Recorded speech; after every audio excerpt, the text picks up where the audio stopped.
আজ বলবো এক ব্যক্তির সাহিত্য চর্চা করতে করতে বিজ্ঞানী হয়ে ওঠার গল্প। গল্পটি শুনতে এবং আরও এই ধরনের গল্প পেতে আমাদের চ্যানেল গল্প হলেও সত্যি একে সাবস্ক্রাইব করুন এবং বেল আইকনটি প্রেস করে রাখুন পরবর্তী গল্প শোনার জন্য। হরিশচন্দ্র রায় ভদ্রলোকের জমিদারি তখন পড়তির দিকে। বাড়িতে পাওনাদারদের নিয়মিত কড়া নাড়া।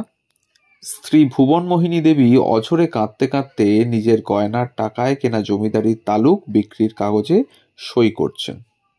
তাদের কলকাতার বাসা উঠে গেল। ফিরলেন খুলনার গাঁয়ে।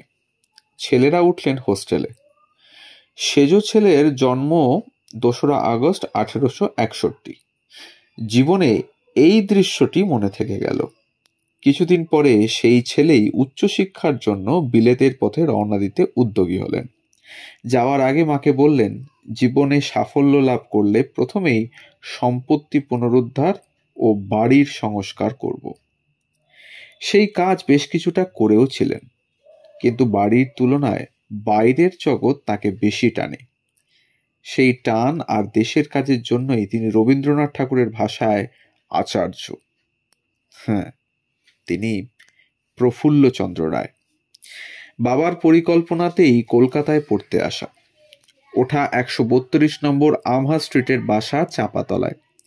হেয়ার স্কুলে ভর্তি হলেন।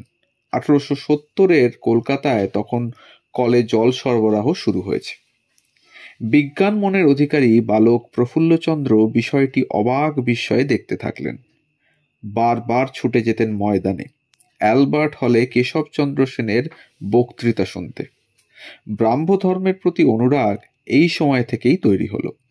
পাশাপাশি ভোর 3টে-4টে থেকে উঠে পাঠ্যক্রমের বাইরের বই পড়াও চলতে থাকে নিয়মিত। প্রবেশিকা পরীক্ষায় শিক্ষকদের আশানুরূপ ফল কিন্তু তার হলো না।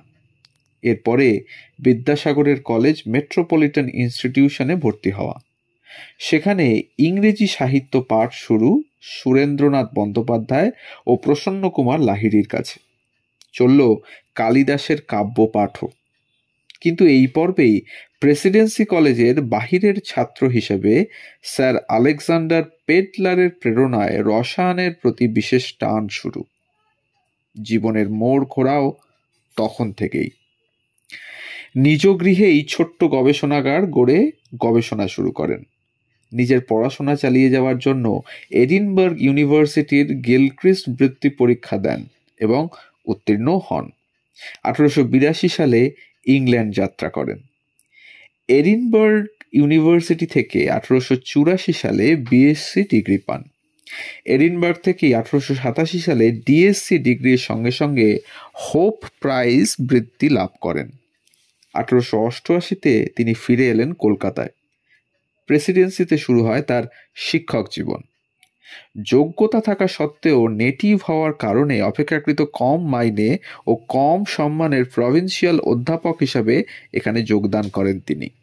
সত্যেন্দ্রনাথ বসু, মেঘনাথ সাহা, জ্ঞানচন্দ্র ঘোষ, পঞ্চানন নিয়োগী, পুলিন বিহারী সরকার, গোপালচন্দ্র চক্রবর্তী, A.K. ফজলুল হক, রসিকলাল দত্ত তাঁরই ছাত্র ছিলেন। শিক্ষকতার পাশাপাশি চলতে থাকে তার গবেষণা। একদিন হঠাৎই তিনি আবিষ্কার করলেন রসায়নের এক অতি বিষম বস্তু মার্কিউরাস নাইট্রাইট। 1901 সালে প্রতিষ্ঠা করলেন Bengal chemical and pharmaceutical works.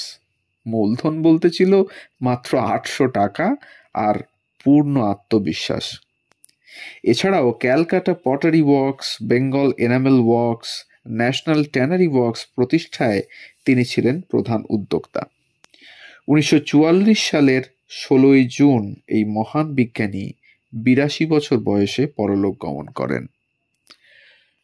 তাই এই ছিল আজকের গল্প।